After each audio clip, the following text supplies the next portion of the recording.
Well, even though it was great to break through the cloud base over London, the rain and the murk, and see some blue sky and a bit of sunshine again en route to Doha and then on to Melbourne for the Australian Grand Prix, of course it is with some trepidation that we do so on this flight. We've got James Allison, a lot of the Mercedes team, some FIA officials as well. I'm sure there are plenty I haven't seen yet. It's a great flight, having said all that, but the trepidation factor is there. Of course, the logic of Italy being in quarantine and lockdown, but nonetheless Italians being allowed to leave if they're going to do so for work, is a bit odd, on the basis that why would Italians who are working overseas be less likely to be carrying the virus than Italians who might be going on holiday? Anyway, having said all of that, I really feel sorry, if that's the right word. I hate to be patronising, but I feel bad for all the Italians in Formula One, because of course it's not just them, but in reality there's going to be a lot of focus on Ferrari, on Toro Rosso, AlphaTauri as it's now called, Brembo and Pirelli, the four big Italian companies in Formula One. And of course it's not their fault, it's not their problem, but there's going to be a weird atmosphere, I predict, when we get to Melbourne around that whole Italian thing. And particularly Ferrari, I feel bad for at the moment, because they've also got this business of the engine situation, the confidential agreement that was reached with the FIA over the fuel flow dramas that we knew towards the back end of last year. And I feel bad about that, because confidential agreements between Ferrari and the FIA, for the good of the sport, for the good of the business of Formula One, to be more accurate, have been around for 30, 40 years. And the difference is that the confidential agreements that have been struck in the past have remained confidential, and they haven't made a public statement, the FIA or anybody else, about the confidential agreement. But when you do that in a private club, as Formula One still is, then of course the other private club members are going to say, well, what is this confidential agreement? We want to know about it. That was the beauty of Bernie and Max and their reign, actually. They were able to put the kind of confidential agreements with Ferrari under the table, and whenever anybody complained about them, they said, look, the business is growing and growing and growing, and that's because a key part of the business is Ferrari. And I'm sure that if Bernie was asked to comment freely on the current situation over that confidential engine agreement and the protests of all the other teams, I think he would say, how much good did Ferrari do for Formula One last year, with Leclerc and Vettel winning races and being somewhat competitive, even if they didn't win the championship? That was good for business. Everybody made money as a result because it was good for business. And go away and shut up, that's what he'd say. And I think the same applies. I'm not saying that I condone inequality between the way one team is allowed to interpret the regulations and another. Of course I'm not saying that. What I am saying is that as a private club, and ultimately Ferrari is key to the success of Formula One. And I think it's quite ironic, actually, that one of the teams protesting this whole confidential agreement with Ferrari most vociferously is Mercedes. And one of the things that really should be going on, and I think this whole Ferrari thing is a distraction from this, is a much closer look at what Racing Point, used to be Force India, are doing with the aerodynamics of their car in 2020, because a lot of people are saying that is almost a replica of the Mercedes last year in terms of aero package. And that, of course, goes right to the heart of what Formula One is all about, which is to design and build your own car in order even to enter the championship, let alone to compete. Of course, Mercedes will be the last team to in any way be negative about Racing Point, because they are the technology partner of Racing Point. And there is a very fine line, if that's right, or a large grey area perhaps, between being a technology partner and the team with which you're partnering actually adopting more than they should in terms of aero package or indeed some mechanical fundamentals.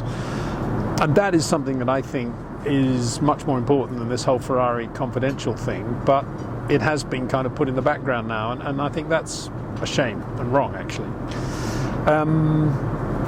Coronavirus apart and its impact on Formula One, if there is any sort of outbreak, and let's hope that there isn't, of course, and I'm going to Melbourne hoping, like everybody else, that it's all going to be okay, and in that sense just trying to be sensible. I've got a guy that's been very helpful to me over the years medically, and he said, look, just go there, be sensible. I've got the mask. I've actually got the face mask here. It's a proper one with the bacteria extraction, all the rest of it. And because I've been reading, like perhaps many of you, that masks perhaps more trouble than they're worth and don't have any effect. He said, absolutely, on the contrary, you are breathing particles, and have one if you can. Filter it whenever you can. So here I am talking on the plane without the mask on, but won't be doing it for too long. So that's one thing, and obviously washing the hands and all the rest of it. I was going to fly out 2 days before this, but I postponed it when they announced the lockdown on Italy, because I just assumed that they would cancel the Australian Grand Prix, given the number of Italians that probably wouldn't now be able to get into Australia. But lo and behold, you're allowed to leave Italy if you're going on work, and Australian Grand Prix is work, and presumably you're allowed to go into Australia if you're part of the Italian contingent at the Australian Grand Prix. So here we are, all going off to Australia now.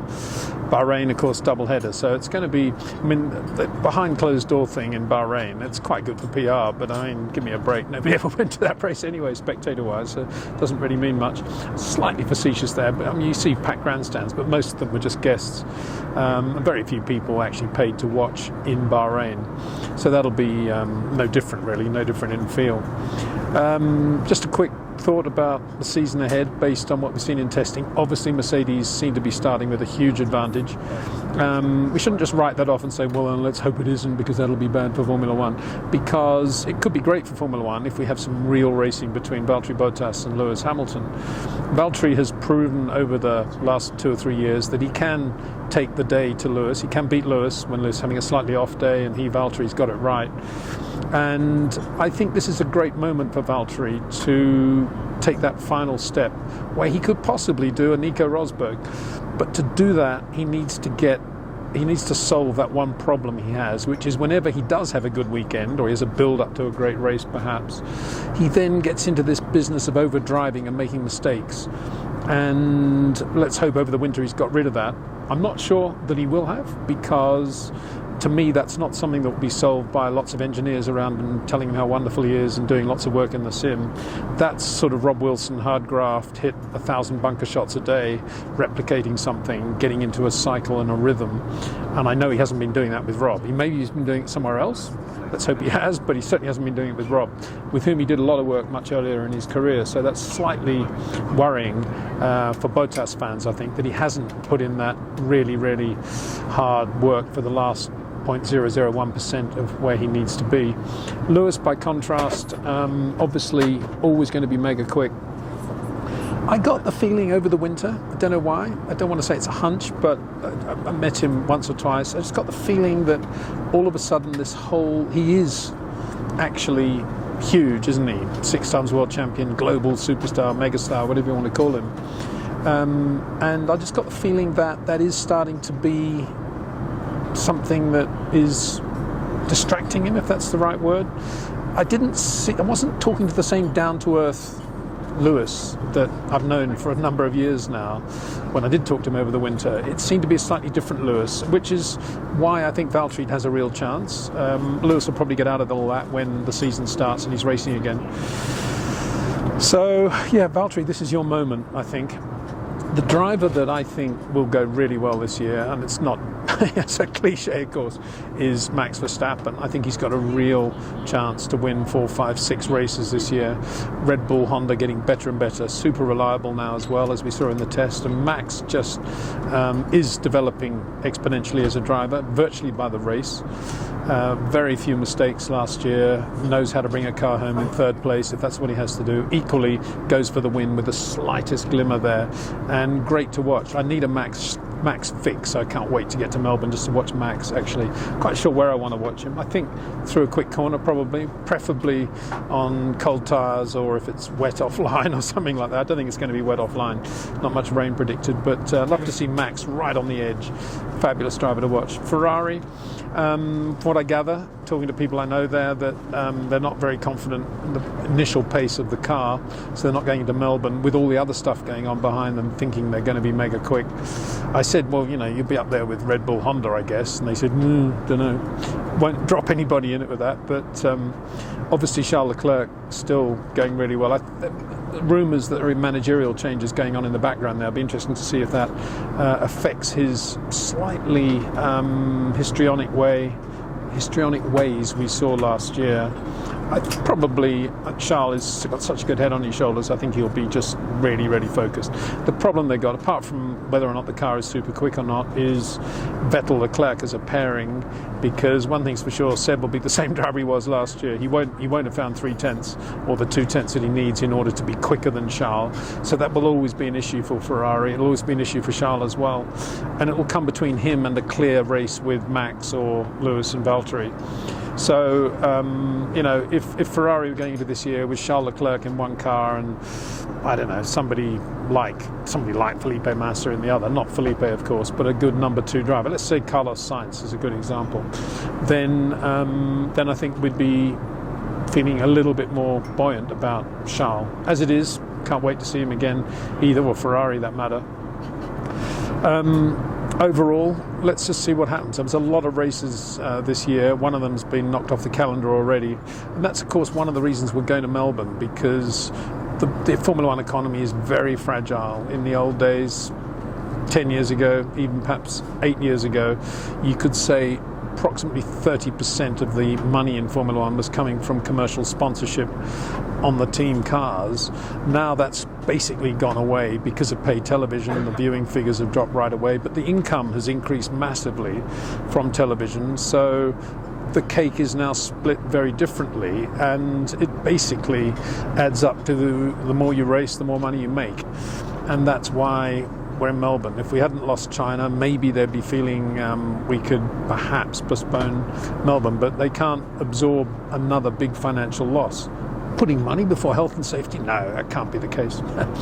But yeah, if there's another race off the calendar, it will become quite difficult financially for the Formula One economy, and things will have to change. Whether that's a bad thing or not, I don't know. I mean, I've always held the view that Formula One over the last few years is overinflated. That's the right word. I think it can be overinflated. And that it could, if the bottom fell out of the collapsed in Formula One and there were fewer people, less money, it wouldn't necessarily be bad for Formula One as a sport. I'm not a great believer in big is better all the time, and you've got to grow every year, year on year. And you just see it with a restaurant, don't you? You find a great restaurant that's open, that's privately owned, it's brilliant. The minute they try to get bigger and do 2 restaurants, or they get taken over, it all goes away. So yeah, Formula One obviously needs to grow, but at the same time it needs to grow at its own pace, and it'll be interesting to see what effect this virus has on the economy as the season progresses. In the meantime, looking forward to getting to Melbourne. See you there.